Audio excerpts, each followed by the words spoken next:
ating fog light. So ayan guys, magkakabit tayo ng fog light. Ito, testing natin kung gumagana yung switch at yung light, which is gumagana naman.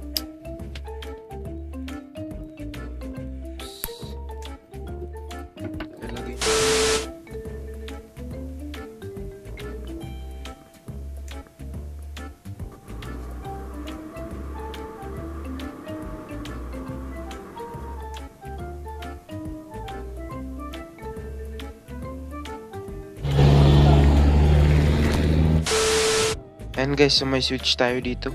Dito yung kagandang switch pero okay lang. Lalagyan na lang natin ng electrical tape para di mabasa yung mga wire. Okay, so and guys, so kinabit ko muna para i-test kung gumagana nga ba o hindi. So ayan, gumagana naman. Kinonet ko lang yung ground sa my fork.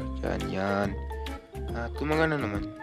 Pag pinantay ko yung switch, hindi gagana. Pag hindi gumagana, tapos pag inon ko yung switch, gagana naman, which is nice. Yan yung gusto natin.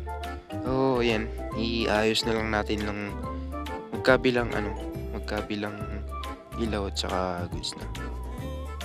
So ayan, testing it para make sure. So ayan guys, kinabit ko na yung yung rack niya para dyan natin lalagay.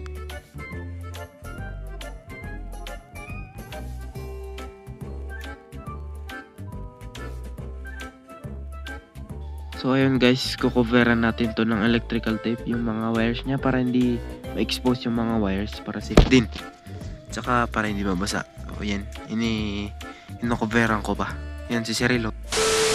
Hanapin to tayo matapos nakabit na natin yung switch. Ito, nakabit na natin. Hindi nga lang masyadong stable. So ayun guys, i-connect na lang natin lahat-lahat para matapos na. Okay. Natin yung dalawang LED lights. Saka natin i-connect sa ground para goods. So i-connect rin natin to dito. I-connect na natin to isa dito. Super so good. Tignan natin yung positive wire sa mga to at na-connect na rin natin to. I-connect na lang natin sa ground yung itong ground wire. Malamang. So yun guys, natapos na natin yung naka-on. Sheesh! So, pag inan natin to, go off. Nice.